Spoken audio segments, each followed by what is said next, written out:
Algo en este bosque no está bien. Las telarañas cuelgan torcidas. Los insectos tienen patrones deformados en sus cuerpos. Un pájaro vuela sobre tu cabeza. Su pico está retorcido. Bienvenido a Chernóbil, el lugar donde la radiación reescribió las reglas de la naturaleza. Y lo que estás por descubrir cambiará para siempre tu forma de ver el mundo. No olvides suscribirte a Archivos Confidenciales. Activa la campanita para no perderte ningún caso. Esto que estás por ver nunca lo olvidarás. Hay algo extraño en este bosque. Los pinos se retuercen en formas imposibles, como si la naturaleza misma hubiera olvidado cómo crear árboles. Las telarañas que cuelgan entre las ramas no tienen la simetría perfecta que deberían tener. Están torcidas, irregulares, con huecos donde no debería haberlos. En el suelo, chinches rojas se arrastran entre las hojas caídas. Normalmente, estos insectos lucen patrones simétricos de rojo brillante y negro en sus espaldas, una advertencia natural para los depredadores. Pero aquí, en este lugar olvidado por Dios, los patrones están distorsionados, deformados, como si alguien hubiera borrado partes del diseño original. Un ave sobrevuela el área. Es una golondrina común, o al menos debería serlo. Pero cuando observas con atención, notas algo perturbador. Su pico está ligeramente abierto, atascado en esa posición. Las plumas de su cola crecen torcidas, en direcciones que desafían toda lógica biológica. Este no es un bosque común. Es uno de los lugares más contaminados del planeta Tierra. A pocos kilómetros de aquí, hace casi 4 décadas, ocurrió el peor desastre nuclear de la historia humana. Un evento que los gobiernos intentaron ocultar, que mató a miles de personas y que dejó una cicatriz radiactiva que seguirá ardiendo durante los próximos 20.000 años. Estamos en la zona de exclusión de Chernóbil, y lo que vas a descubrir en los próximos minutos es tan perturbador como fascinante. Primavera de 1986. Es la madrugada del 26 de abril. En la Unión Soviética, en lo que hoy es Ucrania, la planta nuclear de Chernóbil opera en lo que parece ser una noche normal.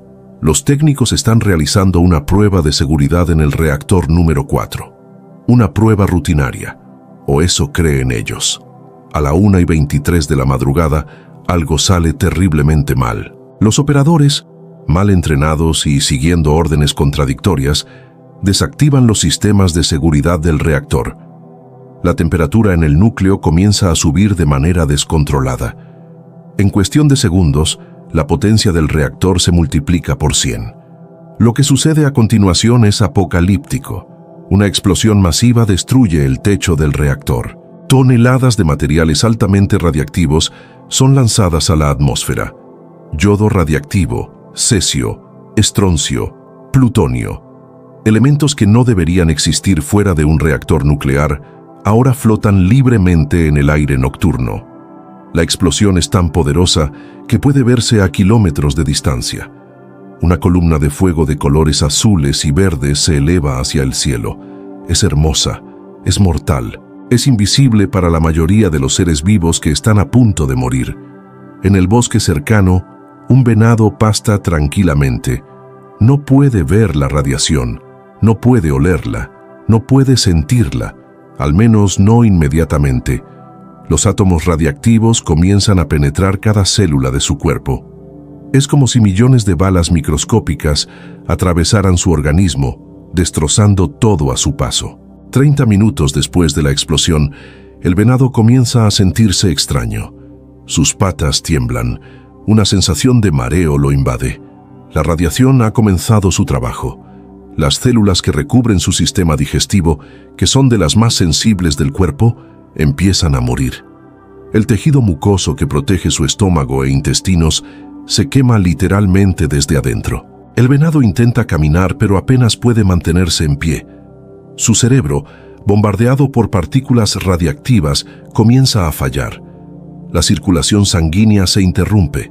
Como la sangre no puede fluir correctamente, la presión dentro del cráneo aumenta de manera insoportable. Es una agonía que ningún ser vivo debería experimentar. Para cuando sale el sol, el venado está muerto. no es el único. Por todo el bosque, animales comienzan a caer. Aves caen del cielo en pleno vuelo. Insectos mueren por millones. Es un apocalipsis silencioso. En los días siguientes, algo aún más extraño sucede. Las agujas de los pinos comienzan a cambiar de color. Primero se vuelven amarillas como en otoño, pero luego, en lugar de caer, se tornan de un rojo intenso, antinatural. Los árboles mueren de pie, creando un paisaje que parece sacado de una pesadilla. Este lugar recibirá un nombre apropiado: el Bosque Rojo, un monumento viviente a la destrucción nuclear. A pocos kilómetros del reactor, en la ciudad de Pripyat, vive una familia soviética común. Tienen un perro pastor, un animal leal que ha estado con ellos durante años. En la mañana del 26 de abril, el perro se siente extraño. Está cansado, mareado, con náuseas. Sus dueños también se sienten mal, aunque no entienden por qué. Entonces, una voz crepita en la radio. Es un anuncio del gobierno. Las autoridades informan que ha ocurrido un accidente en la planta nuclear cercana, pero aseguran que todo está bajo control. Como medida de precaución, dicen, los residentes deben evacuar la ciudad por 3 días, solo 3 días, y deben dejar a sus mascotas atrás. No hay espacio en los autobuses, explican. Además, los animales podrían contaminarse. La familia mira a su perro. Es una decisión desgarradora, pero confían en las autoridades. Dejan suficiente comida para 3 días y prometen regresar pronto. Cierran la puerta detrás de ellos.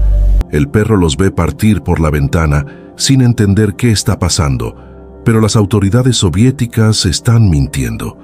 No es un accidente menor, es una catástrofe de proporciones inimaginables. El gobierno hace todo lo posible por ocultarlo, por mantenerlo en secreto, por minimizar el desastre. Mientras tanto, la radiación se extiende por Europa como un fantasma invisible. Los 3 días prometidos pasan. La comida se acaba. El 4.º día, hambriento y confundido, el perro sale de la casa. Las calles de Pripyat están vacías. Es una ciudad fantasma. Parques de diversiones abandonados a mitad de construcción, juguetes olvidados en las aceras, ropa colgada en los tendederos que nunca será recogida. El perro no está solo. Hay otros perros vagando por las calles. También fueron abandonados. También esperan a familias que nunca regresarán. Se reconocen entre sí, forman manadas improvisadas. Buscan comida entre los escombros de una ciudad condenada.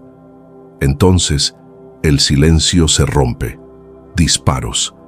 La policía soviética ha recibido órdenes. Todos los perros callejeros deben ser eliminados.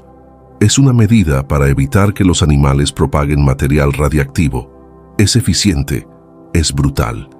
Es el protocolo. Los perros huyen. Corren hacia el bosque, ese mismo bosque que ahora brilla con una radiación mortal. Algunos son alcanzados por las balas. Otros logran escapar. Los que sobreviven se adentran en la zona de exclusión, convirtiéndose en los primeros habitantes permanentes del área más radiactiva del planeta. Durante los meses siguientes, la zona de Chernóbil se convierte en un infierno radiactivo. Los niveles de contaminación son tan altos que un ser humano podría morir en minutos en las áreas más afectadas. Los animales que quedaron atrapados desarrollan algo llamado síndrome de radiación crónica. Sus cuerpos comienzan a fallar de maneras horripilantes. La sangre se acumula en el hígado y el bazo, haciendo que estos órganos se hinchen de manera grotesca. Los ganglios linfáticos se inflaman como globos. Las glándulas tiroides, bombardeadas por yodo radiactivo, simplemente dejan de funcionar. Los animales se vuelven esqueléticos, sus pelajes se caen a mechones, sus ojos se nublan. Miles mueren, decenas de miles. Es una extinción localizada, pero la vida es increíblemente persistente. Algunos animales sobreviven, y cuando lo hacen, algo extraordinario comienza a suceder. La radiación no solo mata, también transforma. Para entender cómo, debemos hablar del Dr. Timothy Musso. Es un biólogo estadounidense de la Universidad de Carolina del Sur. y uno de los máximos expertos mundiales en los efectos de la radiación en la vida silvestre. Ha visitado Chernóbil más de 70 veces en los últimos 25 años, documentando meticulosamente lo que la radiación le ha hecho a los seres vivos. Musso nos dice: uno de los primeros signos de exposición a la radiación es algo llamado catarata en el ojo. Es una opacidad del cristalino que ocurre en personas y animales expuestos a altos niveles de radiación. Una catarata es exactamente lo que suena. El cristalino del ojo, esa lente transparente que nos permite ver con claridad, comienza a volverse opaco, nublado, gris. Es como mirar el mundo a través de un vidrio empañado. En casos severos, puede causar ceguera total. En Chernóbil, las cataratas son comunes, no solo en humanos, sino en aves, mamíferos, incluso en insectos. Los animales de la zona tienen tasas de cataratas 10 veces más altas que poblaciones similares en otras partes del mundo. Están literalmente perdiendo la vista por vivir aquí. Pero eso es solo el comienzo. El paisaje mismo ha cambiado. Los árboles crecen de formas extrañas, retorcidas. Sus troncos no son rectos como deberían ser, sino que se curvan y giran como si estuvieran tratando de escapar del suelo contaminado. La madera cambia de color, adquiriendo tonos que nunca se ven en la naturaleza. Si cortas uno de estos árboles y observas los anillos de crecimiento, puedes ver exactamente cuándo ocurrió el desastre. Los anillos anteriores a 1986 son normales. Los que vienen después son diferentes, más estrechos, deformados. Es como si el árbol hubiera dejado un registro permanente del día en que el mundo cambió. Cerca de la base de algunos pinos hay formaciones extrañas, grupos densos de ramas y hojas enredadas que parecen escobas. Los científicos las llaman escobas de bruja. Son el resultado de mutaciones genéticas causadas por la radiación.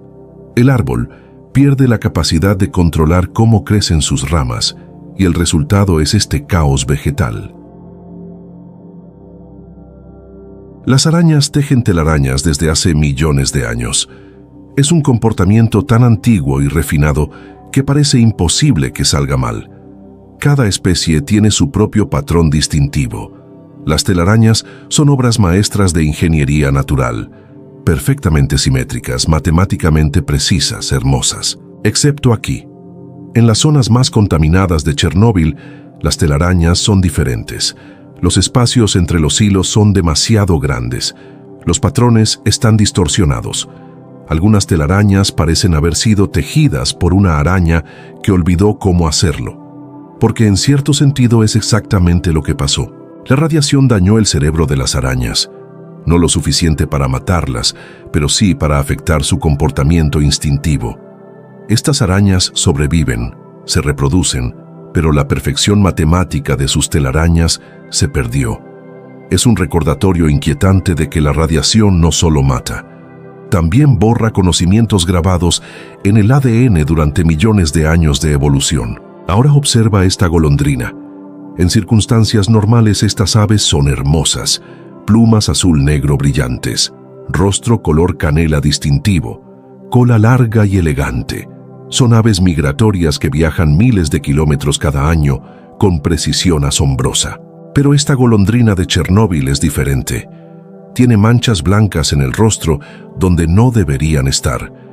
Las plumas de su cola crecen torcidas, asimétricas. Su pico está deformado, ligeramente abierto de manera permanente, y debajo del plumaje hay algo más siniestro, un bulto, un tumor. Los estudios han demostrado que las golondrias de Chernóbil tienen tasas de mutación entre 2 y 10 veces más altas que las de Italia o de otras partes de Ucrania. Viven menos tiempo, tienen menos crías, y las crías que logran nacer tienen más probabilidades de tener deformidades. Pero hay cambios que no puedes ver desde fuera. No puedes ver que su sistema inmunológico está comprometido. No puedes ver que su capacidad de orientarse durante la migración está afectada. No puedes ver que sus órganos internos envejecen más rápido de lo normal. Ahora mira a estos insectos. Son chinches rojas comunes en toda Europa Central y México también los conocería si vivieran aquí.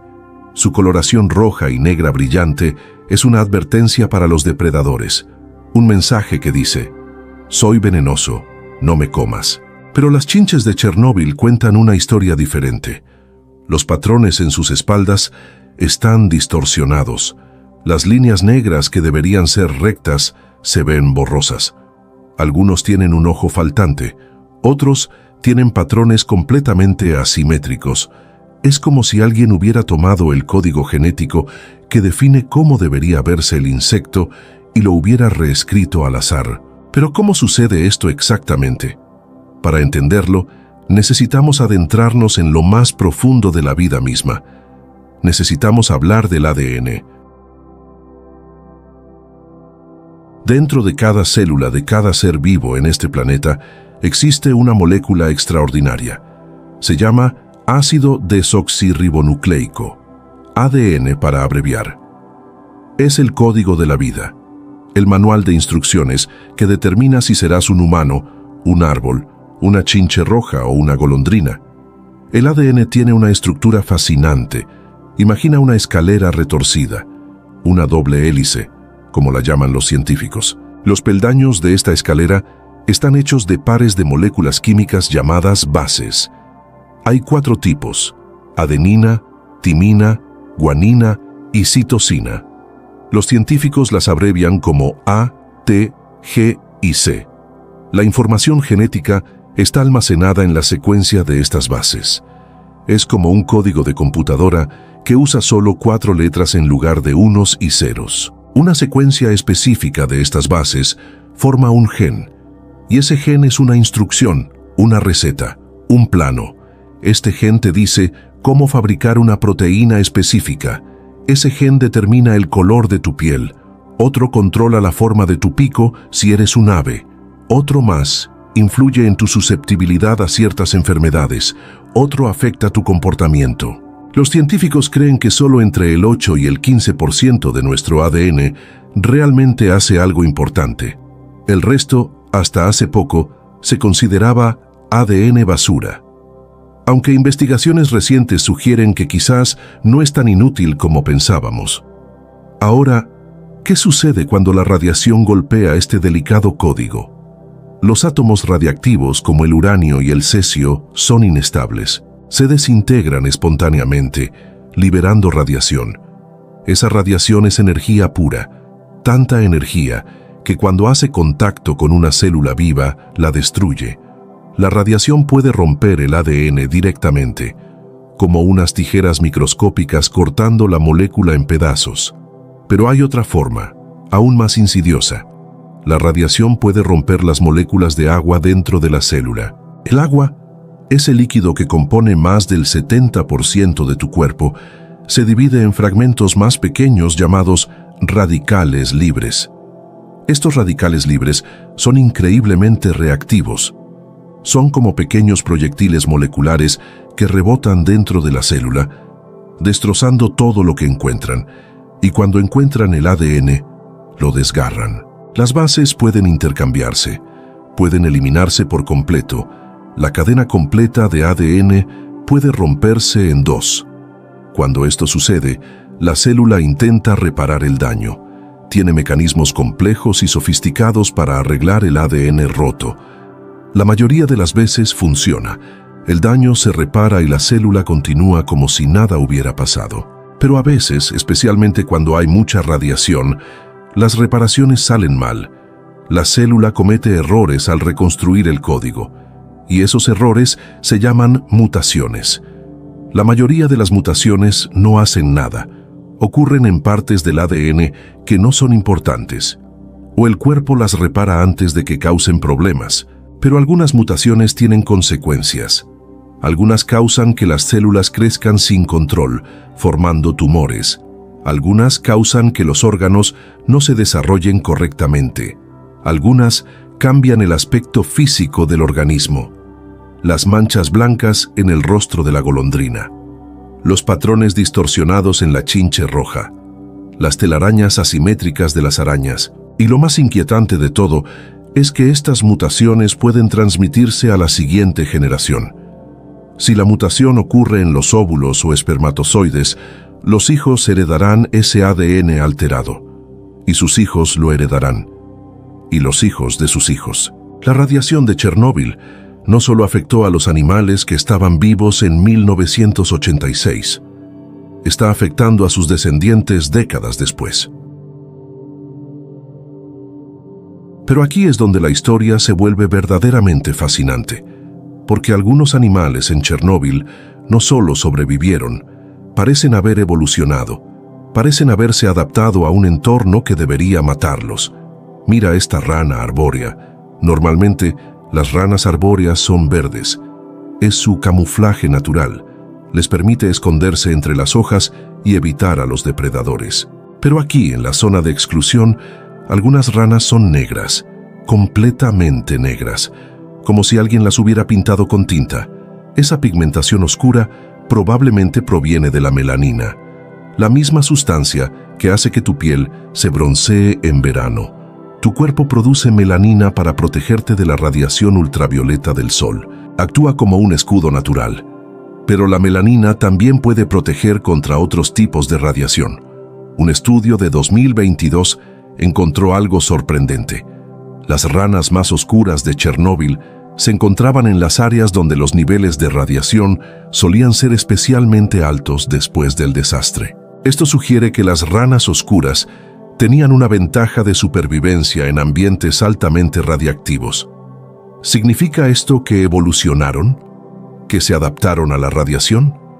El doctor Timothy Mousseau no está convencido. Él argumenta que los datos no son lo suficientemente sólidos para probar una conexión causal. Dice que actualmente, dentro de la zona de Chernóbil, hay ranas claras en áreas altamente radiactivas y ranas oscuras en áreas limpias. La correlación no es tan clara como algunos afirman. Y aquí tocamos uno de los debates científicos más intensos sobre Chernóbil. ¿Los animales realmente se están adaptando o simplemente estamos viendo variaciones naturales que ya existían en las poblaciones? Es una pregunta crucial porque las implicaciones son enormes. Si los animales pueden adaptarse a la radiación en solo unas pocas generaciones, cambiaría nuestra comprensión de la evolución. Significaría que la vida es aún más resistente de lo que pensábamos. Pero si no pueden adaptarse, si solo estamos viendo supervivientes con suerte, entonces el mensaje es mucho más sombrío. Significaría que la radiación es una sentencia de muerte lenta e inevitable para todas las poblaciones expuestas. Hay otro organismo que podría estar aprovechando la melanina de una manera aún más extraordinaria. Es un hongo negro, y crece aquí, dentro del reactor número 4, uno de los lugares más irradiados del planeta. Un lugar donde los niveles de radiación son tan altos que nada debería poder sobrevivir. Y sin embargo, este hongo está prosperando. Múltiples estudios independientes sugieren algo increíble. Este hongo podría estar usando la radiación gamma como fuente de energía. De la misma manera que las plantas usan la luz solar para la fotosíntesis, este hongo podría estar convirtiendo la radiación mortal en energía química que usa para crecer. La melanina en el hongo no solo bloquea la radiación, parece capturar esa energía y canalizarla hacia procesos biológicos útiles. Es un concepto tan revolucionario que muchos científicos permanecen escépticos, pero si es cierto, las implicaciones son asombrosas. Hongos similares se han encontrado en otros lugares altamente radiactivos. Incluso los astronautas los han estudiado a bordo de la Estación Espacial Internacional. Los investigadores tienen la esperanza de que algún día este hongo pueda actuar como un escudo natural contra la radiación. Quizás para viajes espaciales de larga distancia, quizás para proteger a humanos en ambientes con alta radiación. En cuanto a si estos hongos realmente se adaptaron a la radiación o simplemente siempre fueron capaces de sobrevivir en estas condiciones, bueno, esa pregunta sigue sin respuesta definitiva. Los mamíferos más grandes también podrían haberse adaptado. Al menos, eso es lo que cree la bióloga Kara Love de la Universidad de Princeton.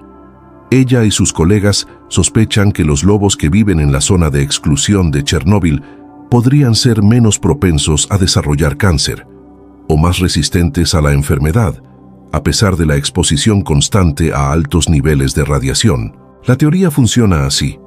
Las mutaciones espontáneas y aleatorias en el ADN hacen que algunos lobos sean menos vulnerables al cáncer. Estos lobos tienen una mayor probabilidad de sobrevivir. Mientras tanto, otros lobos son más propensos a morir por los efectos a largo plazo de la radiación, a menudo por cáncer. Los sobrevivientes se reproducen. Selección natural en acción. Sus crías heredan los genes protectores. Con el tiempo, se cruzan con lobos que también están mejor adaptados a la radiación. Y así sucesivamente. Después de varias generaciones, la manada completa es menos propensa al cáncer. Los investigadores dicen que el ADN de los lobos evolucionó en regiones alrededor de genes vinculados a la respuesta inmune del cuerpo al cáncer. Es un hallazgo potencialmente revolucionario. Podría ayudarnos a entender cómo proteger a los humanos del cáncer. Pero hay un problema. La investigación aún no se ha publicado, lo que significa que no hay forma de que nosotros o cualquier otro científico verifiquemos los resultados. La bióloga Love y su equipo nunca pudieron regresar a Chernóbil para continuar su trabajo de campo. Y eso nos lleva a la parte más trágica y reciente de esta historia. Timothy Musso había instalado alrededor de 100 cámaras activadas por movimiento en toda la zona de exclusión. Durante años, estas cámaras documentaron silenciosamente la vida salvaje: lobos, osos, linces, alces, toda una colección de especies prosperando en este páramo radiactivo. A finales de 2021, las cámaras captaron algo extraño: soldados rusos. En febrero de 2022, Rusia invadió Ucrania. Las tropas rusas ocuparon la zona de exclusión de Chernóbil durante semanas. De la noche a la mañana, casi toda la investigación científica en el área se detuvo por completo. Algunos científicos se vieron obligados a huir, otros quedaron atrapados. Cuando las fuerzas rusas finalmente se retiraron en la primavera de 2022, los investigadores regresaron para encontrar su trabajo en ruinas. Los vehículos militares habían levantado polvo radiactivo, oficinas y laboratorios habían sido saqueados. Computadoras y equipos valiosos fueron robados o destruidos. Estudios a largo plazo fueron interrumpidos. Y algunos datos de investigación irreemplazables pueden haberse perdido para siempre. Varios estudios prometedores quedaron suspendidos indefinidamente. Kara Love y su equipo nunca tuvieron la oportunidad de regresar y estudiar a los lobos en el campo. Es un golpe amargo para nuestra comprensión del mundo. Musso mismo escribió varios artículos hace años donde revisó toda la literatura publicada sobre Chernóbil que afirmaba probar adaptaciones y evolución rápida. Y en todos los casos, excepto quizás uno, los datos eran demasiado débiles. No tenían la solidez científica para respaldar la hipótesis de adaptación. Él estudió posibles adaptaciones por su cuenta. Él y sus colegas tomaron muestras de colonias de ciertas bacterias en Dinamarca y en varios sitios de Chernóbil. Estas colonias a menudo se encuentran en las alas de las golondrinas, entre otros lugares. De vuelta en el laboratorio, expusieron ambos conjuntos de bacterias a la radiación. Algunas colonias de Chernóbil se reprodujeron mejor bajo radiación, especialmente aquellas que habían vivido durante años en áreas con radiación de fondo moderada. Por el contrario, las colonias de Dinamarca, así como las de las partes más contaminadas de Chernóbil, fueron mucho menos resistentes a la radiación, porque el experimento se llevó a cabo bajo condiciones de laboratorio cuidadosamente controladas. Los investigadores confían en que esta adaptación no fue causada por ningún otro factor ambiental. Es una de las pocas evidencias sólidas de adaptación real a la radiación en Chernóbil. Pero incluso Musso permanece cauteloso. La ciencia requiere evidencia sólida, requiere estudios reproducibles, requiere datos que puedan ser verificados de forma independiente. Y en Chernóbil, obtener ese tipo de datos es increíblemente difícil. Han pasado casi 4 décadas desde la explosión. La zona de exclusión se ha convertido en una de las reservas naturales más grandes de Europa. Una paradoja inquietante, un lugar demasiado peligroso para los humanos, pero un refugio para la vida salvaje. Cientos de especies viven aquí ahora: osos y linces, alces y zorros, múltiples manadas de lobos.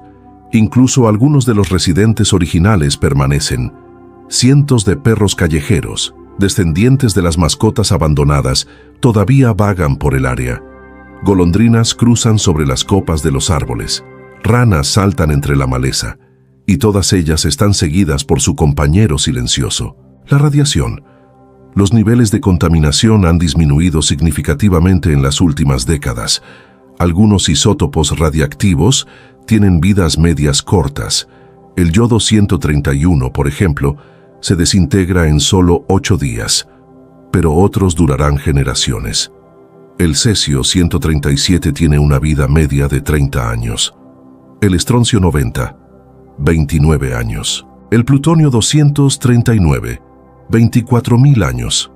24.000 años. Piénsalo. Cuando ese plutonio finalmente se desintegre, la humanidad habrá cambiado de maneras que ni siquiera podemos imaginar. Civilizaciones enteras habrán nacido y caído. Y sin embargo, ese átomo radiactivo seguirá ahí, en el suelo de Chernóbil, emitiendo su radiación mortal. Los únicos humanos que quedan en la zona son trabajadores y guardias que cuidan las ruinas de la planta nuclear. Más allá de eso, el área está casi completamente abandonada. En este vasto espacio vacío, la vida salvaje puede propagarse libremente. Es como si la naturaleza hubiera recuperado un territorio que los humanos fueron obligados a abandonar. Pero la pregunta persiste: ¿están estos animales realmente bien? ¿O simplemente están sobreviviendo en un mundo que los está matando lentamente? Los estudios muestran resultados contradictorios. Algunos investigadores informan que las poblaciones de animales son abundantes, que la vida salvaje prospera en ausencia de humanos, que Chernóbil se ha convertido en un paraíso involuntario para especies en peligro de extinción. Otros científicos, incluido Musso, pintan un cuadro más sombrío. Sus datos muestran tasas más bajas de reproducción, esperanzas de vida reducidas, más enfermedades, más mutaciones, sistemas inmunológicos comprometidos. En resumen, poblaciones que sobreviven pero que están pagando un precio invisible y terrible. Quizás ambos tienen razón. Quizás la vida puede prosperar y sufrir al mismo tiempo. Quizás Chernóbil nos está enseñando que la naturaleza es más resistente de lo que pensábamos, pero también más vulnerable de lo que nos gustaría admitir. Lo que hace que Chernóbil sea tan valioso científicamente es que es un experimento natural sin precedentes. Un laboratorio del tamaño de una ciudad donde podemos estudiar los efectos de la radiación a largo plazo en ecosistemas completos. Ningún científico podría diseñar un experimento así. Ningún comité de ética lo permitiría. Pero la historia nos dio uno de todos modos. Y las lecciones son claras. La radiación no solo mata, transforma, muta, cambia el código fundamental de la vida de maneras que apenas estamos comenzando a comprender. Algunos de estos cambios son catastróficos: tumores, deformidades, muerte prematura, sufrimiento que se extiende por generaciones. Pero otros cambios podrían ser adaptativos, protectores, evolutivos. La vida encontrando una manera de sobrevivir en condiciones imposibles. El problema es que no sabemos lo suficiente. Necesitamos más investigación, más datos, más tiempo, y desafortunadamente la guerra ha interrumpido ese proceso. Estudios que tomaron décadas en establecerse fueron destruidos en semanas. Equipos científicos que representaban la colaboración internacional fueron dispersados. Datos irreemplazables se perdieron. Es una tragedia dentro de una tragedia. Porque si no podemos estudiar Chernóbil, no podemos aprender de él. Y si no aprendemos de él, estamos condenados a repetir los mismos errores. Recuerda que Chernóbil no fue el único desastre nuclear. En 2011, un terremoto y tsunami devastaron la costa de Japón. La planta nuclear de Fukushima sufrió múltiples fusiones de reactores. Grandes cantidades de material radiactivo se liberaron al medio ambiente. No fue tan catastrófico como Chernóbil, pero fue suficientemente grave. Y ahora los científicos están estudiando la vida silvestre alrededor de Fukushima, usando las lecciones aprendidas en Chernóbil. Están buscando los mismos patrones, las mismas mutaciones, las mismas posibles adaptaciones. Es un trabajo vital que podría salvarnos de futuros desastres, pero también plantea una pregunta inquietante. ¿Cuántos más de estos experimentos involuntarios necesitamos antes de que aprendamos a respetar el poder del átomo? Hoy, si visitas Chernóbil, verás algo extraño. Un bosque que no debería existir. Animales que viven en un lugar que debería estar muerto. Ciudades fantasmas donde los parques de diversiones oxidados rechinan con el viento. En Pripyat, la ciudad que fue evacuada en 1986, todavía puedes ver los juguetes abandonados en las escuelas, los libros en los estantes de las bibliotecas, la ropa en los armarios. Es como si todos hubieran desaparecido en medio de sus vidas diarias, dejando todo atrás. Y en cierto sentido, eso es exactamente lo que pasó. 50.000 personas vivían en Pripyat. En 36 horas, la ciudad quedó vacía. Nadie ha vivido allí permanentemente desde entonces. Es una cápsula del tiempo de la Unión Soviética, un monumento a la arrogancia humana. Pero camina por el bosque circundante y verás algo más. Rastros de lobos en el barro, nidos de aves en los edificios abandonados, huellas de ciervos en las calles agrietadas. La vida ha regresado, no la vida humana, sino vida de todos modos. Los perros callejeros, descendientes de aquellos que fueron abandonados hace casi 40 años, todavía vagan por el área. Algunos trabajadores de la planta los alimentan, los tratan con amabilidad. Es un pequeño acto de redención por la traición original. Estos perros llevan en su ADN las cicatrices de generaciones de exposición a la radiación. Estudios genéticos han encontrado mutaciones únicas en sus genomas, cambios que no se ven en poblaciones de perros fuera de la zona. Son supervivientes de un experimento que nunca pidieron ser parte. Y esa es quizás la lección más importante de Chernóbil. Los animales no eligieron esto. Las plantas no eligieron esto. El bosque no eligió convertirse en el bosque rojo. La golondrina no eligió nacer con un pico deformado. El venado no eligió morir en agonía radiactiva. Nosotros lo elegimos por ellos, con nuestra arrogancia, con nuestros errores, con nuestra suposición de que podíamos controlar fuerzas que apenas comprendíamos. Entonces, ¿qué nos depara el futuro? ¿Chernóbil seguirá siendo un páramo radiactivo durante los próximos 20.000 años? ¿O la vida encontrará una manera de adaptarse completamente? La respuesta honesta es que no lo sabemos. La evolución funciona en escalas de tiempo que son difíciles de comprender. Puede tomar miles o millones de años para que surjan adaptaciones verdaderas. O en casos raros, puede suceder en solo unas pocas generaciones. Lo que sí sabemos es esto: la radiación en Chernóbil seguirá disminuyendo, lentamente, pero de manera constante. En 100 años, gran parte del área será significativamente menos radiactiva. En 1000 años, más aún. Eventualmente, dentro de muchos milenios, podría ser seguro para los humanos nuevamente. Pero para entonces, ¿qué habrá pasado con los animales? ¿Habrán evolucionado poblaciones completamente nuevas adaptadas a la radiación? ¿O las mutaciones dañinas se habrán acumulado tanto que las poblaciones colapsen? Algunos científicos son optimistas. Señalan que la vida es increíblemente resistente, que los organismos han sobrevivido a extinciones masivas, edades de hielo, impactos de asteroides, que unos pocos miles de años de radiación no son nada comparado con los 4.000 millones de años que la vida ha existido en la Tierra. Otros son más pesimistas. Advierten que la radiación no es como otros factores de estrés ambiental, que ataca el código mismo de la vida, que las mutaciones dañinas pueden acumularse más rápido de lo que la selección natural puede eliminarlas, que las poblaciones de Chernóbil pueden estar viviendo con tiempo prestado. La verdad probablemente está en algún punto intermedio. Algunas especies probablemente se adaptarán, otras colapsarán. El ecosistema de Chernóbil probablemente será diferente de cualquier otro en la Tierra. Un ecosistema formado por la radiación, moldeado por el desastre, único en toda la historia de la vida. Y nosotros estaremos observando, estudiando, aprendiendo, porque Chernóbil tiene más que enseñarnos sobre la resiliencia de la vida, sobre los límites de la adaptación, sobre las consecuencias de nuestras acciones. Si hay una cosa que Chernóbil nos grita, es esta: las acciones tienen consecuencias, y algunas consecuencias duran más que nuestras vidas, más que las vidas de nuestros hijos, más que las vidas de 1000 generaciones futuras.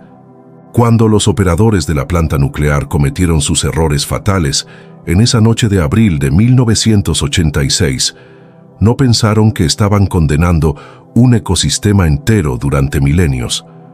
Pensaron que estaban realizando una prueba de seguridad de rutina, pero sus decisiones, tomadas en minutos, crearon un legado que durará 20.000 años. Y esa es la verdadera lección de Chernóbil, no solo sobre energía nuclear, aunque ciertamente hay lecciones allí, sino sobre la responsabilidad humana, sobre la necesidad de humildad frente a fuerzas poderosas, sobre el peligro de la arrogancia. Los animales de Chernóbil no tienen voz, no pueden contarnos sus historias, no pueden mostrarnos su sufrimiento, pero sus cuerpos mutados, sus vidas acortadas, sus poblaciones disminuidas, todo eso cuenta una historia de advertencia. Nosotros tenemos el poder de cambiar el mundo, de dividir el átomo, de liberar energía inimaginable, pero con ese poder viene una responsabilidad tremenda. La responsabilidad de usar ese poder sabiamente, de respetar sus peligros, de proteger a aquellos que no pueden protegerse a sí mismos. Los animales de Chernóbil están pagando el precio de nuestros errores. Ellos no construyeron la planta nuclear, no tomaron las decisiones que llevaron al desastre, no mintieron sobre la magnitud de la catástrofe, pero ellos son los que llevan las cicatrices en su ADN. Así que la próxima vez que veas un bosque, cualquier bosque, piensa en esto. Piensa en los pinos retorcidos de Chernóbil, en las telarañas asimétricas, en las golondrinas con picos deformados, en las ranas negras, en los perros abandonados que se convirtieron en supervivientes. Piensa en el venado que murió en agonía mientras su cerebro se hinchaba en su cráneo, en las familias que dejaron atrás a sus mascotas, creyendo en las mentiras del gobierno, en los científicos cuyo trabajo fue destruido por la guerra. Chernóbil es más que un lugar en un mapa. Es una advertencia grabada en el ADN de cada ser vivo que ha pasado por allí. Es un recordatorio de que nuestras acciones tienen consecuencias que se extienden mucho más allá de lo que podemos ver o imaginar. El bosque rojo todavía está allí. Ya no es rojo, los árboles originales se han ido hace tiempo, pero el nombre permanece, y la radiación permanece, y los animales mutados permanecen, viviendo, sobreviviendo, adaptándose quizás, o muriendo lentamente, pagando el precio de un error que nunca cometieron. Esta es la historia de los animales mutados de Chernóbil, una historia de tragedia y resiliencia, de muerte y vida, de errores humanos y supervivencia animal. Una historia que comenzó en 1986 y que continuará durante miles de años más. Y es una historia que nunca debemos olvidar, porque el día que olvidemos Chernóbil es el día en que estamos destinados a crear otro. Si este contenido te impactó tanto como a nosotros al investigarlo, compártelo. Deja tu comentario sobre qué te pareció más perturbador. Suscríbete a Archivos Confidenciales para más historias que cambiarán tu forma de ver el mundo. Y recuerda, la historia no está terminada. Chernóbil sigue enseñándonos, si escuchamos.